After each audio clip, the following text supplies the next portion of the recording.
Bienvenidos a otra clase de los niños de la Biblia. Hoy vamos a ver la vida de una niña y aunque no sabemos su nombre, vamos a aprender cosas buenas de ella, ¿sí? Y vamos a empezar orando. Gracias, Señor, por todos los niños y niñas que encontramos en la Biblia y por lo que podemos aprender a través de sus vidas. Bendice a todos los chicos y chicas que están viendo estas clases. En el nombre de Cristo Jesús. Amén. Acuérdense que en Israel vivía un profeta Eliseo, muy conocido por todos los milagros que había hecho. Incluso el rey sabía de él y también la gente que vivía ahí en Israel. Pero Israel tenía muchos enemigos y entre los enemigos estaba el país de Siria. Y el rey de Siria muchas veces mandaba a sus ejércitos a pelear contra Israel y a veces se robaban a la gente de ahí, se los llevaban como prisioneros de guerra y allá en Siria, en la capital de Damasco, los vendían como esclavos o los mismos guerreros se quedaban con los prisioneros para tenerlos como esclavos en sus casas. Pues en una ocasión se llevaron a una chica de ahí de Israel y se la llevaron allá a Damasco y ella trabajaba en la casa de unos señores. El señor se llamaba Naamán y él era un comandante en el ejército del rey de Siria. Y el rey lo quería muchísimo, quizá porque había ganado muchas guerras o muchas batallas, pero el rey lo quería muchísimo. Sin embargo, en su casa la vida era triste. ¿Por qué? Porque Naamán sufría de una enfermedad que se llamaba lepra. Pues esa enfermedad en ese tiempo no tenía tratamiento y tarde que temprano el paciente moría de la lepra y a veces también contagiaba a sus familiares. Entonces era muy triste su vida de ellos.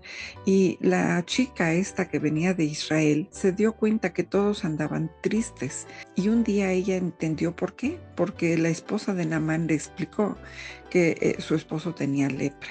Y entonces la chica se armó de valor y le platicó algo a la señora, le dijo, pues de donde yo vengo, de allá de Israel, hay un profeta, él lo puede sanar. La chica tal vez había escuchado las historias de cómo había levantado al niño de los muertos, cómo había hecho flotar el hacha, cómo había hecho muchos milagros. Sin embargo, parece que la chica no se acordaba del nombre de Eliseo. Entonces le platicó a la esposa, hay un profeta en Israel que lo puede sanar. Y la esposa fue y le platicó a su esposo, a Naamán. Y Naamán fue y se lo platicó al rey. Y el rey se emocionó porque él sabía de la enfermedad de Naamán, pero lo quería mucho y no quería que se fuera a morir. Entonces, ¿qué fue lo que pasó? Que el rey decidió escribirle una carta a Naamán para que lo llevara a Israel. La carta decía así: mediante esta carta presento a mi siervo Naamán, quiero que lo sanes de su lepra. Así de fácil, directa la carta. Y le dio el rey muchas cosas que podía llevar como regalos: 340 kilos de plata, 68 kilos de oro y 10 mudas de ropa. Entonces, trabajaron muchas personas para preparar toda la comitiva que se iba a ir con él. Se fue Naamán, sus soldados, sus sirvientes, llevaban los regalos, llevaban comida para el camino y probablemente llevaban tiendas de campaña y cobijas para quedarse en el camino. Y pues tardaron mucho en empacar todo, pero ya listos se fueron en el viaje. Pero recuerden que no sabían el nombre del profeta. Y cuando llegaron a Israel, pues se presentaron con el rey. Acuérdense que los dos reyes eran enemigos. El rey de Israel y el rey de Siria eran enemigos y habían peleado muchas batallas. Entonces, cuando se presenta uno de los comandantes del ejército de Siria, pues el rey de Israel estaba preocupado y nervioso a qué venía. Y cuando leyó la carta, se enojó muchísimo, porque recuerden que la carta decía, mediante esta carta presento a mi siervo Naamán, quiero que lo sanes de su lepra. El rey de Israel se espantó y rasgó su ropa, la rompió de su angustia y dijo, ¿cómo es posible que crea que yo lo puedo sanar? Yo no soy Dios, yo no puedo sanar a los enfermos. Y el rey se enfureció y dijo, solo busca pretexto para tener guerra contra Israel. Pero cuando el rey se rasgó la ropa y empezó a gritar y se armó todo un alboroto ahí en el palacio, se corrió el chisme por toda Samaria y lo supo el profeta Eliseo. Y entonces él mandó a alguien con el rey a decirle, mándame a Naamán aquí a la casa, para que Naamán sepa que aquí en Israel hay un profeta que adora al verdadero Dios. Y entonces Naamán y su comitiva fueron a casa de Eliseo, pero Eliseo no salió. mandó a su sirviente que saliera a decirle: ve al río Jordán y sumérgete 7 veces. ¡Wow! Naamán ahora es el que se enojó. Hace ratito se enojó el rey y ahora Naamán es el que se enojó, se indignó.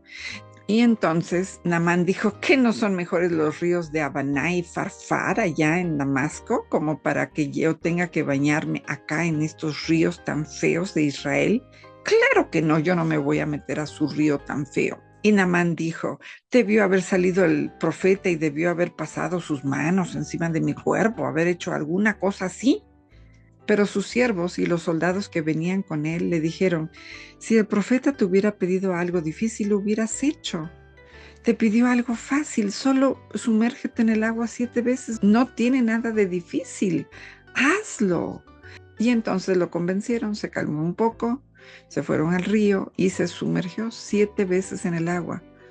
Se fue hasta abajo, se fue hasta abajo.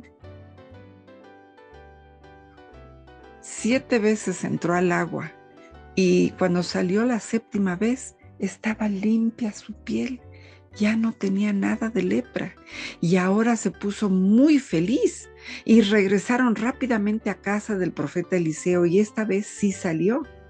Y cuando salió, Naamán le agradeció muchísimo que lo hubiera sanado y le ofreció regalos de oro, plata, de vestidos lujosos. Y Eliseo dijo: no, no, no, no, no, no, no, no. No se pueden pagar los milagros que Dios hace. No, gracias, no necesito ningún regalo que tú me ofrezcas.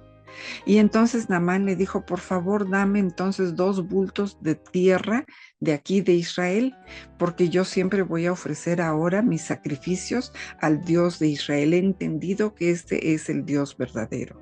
Solamente que Dios, por favor, me perdone cuando el rey se apoye en mi brazo para entrar a adorar a sus ídolos. Eso que me lo perdone Dios, pero yo voy a adorar solo a Dios y en tierra de Israel. Y entonces Eliseo le dio la tierra y Naamán regresó a su casa, a su tierra. Y ahí estaba esperándolo su esposa y esta muchacha que le había platicado de Eliseo. Seguramente le expresó mucho su gratitud y ahora en su familia, sobre esa tierra que había llevado de Israel, la familia adoraba a Dios y seguramente siempre se acordó que fue la muchacha de Israel la que le había platicado del verdadero profeta, del verdadero Dios. Y este hombre, Naamán, creyó en Dios. No sabemos si otras personas ahí en Siria llegaron a creer por medio de esto, pero Naamán sí, y seguramente su familia también. Y el rey de Siria también estuvo muy contento de que fue sanado, pero no sabemos si él alguna vez creyó. Pero por el valor de esta niña, Naamán y su familia sí pudieron creer en el verdadero Dios porque conocieron a un profeta que adoraba al verdadero Dios. Y yo los animo, chicos, que ustedes también tengan valor de hablarles a los demás del Dios verdadero, del Dios de amor. Entonces yo los invito: sean valientes, chicos, platiquen con sus compañeros, con sus primitos, con sus vecinos, con sus mismos papás, platiquen que Dios es el Dios de verdad, es el Dios vivo que nos conoce a todos, que nos ama a todos y que quiere que todos le adoremos como le adoraba Naamán y que todos testifiquemos de él como lo hizo la chica. Gracias por prestar atención. Dios les bendiga.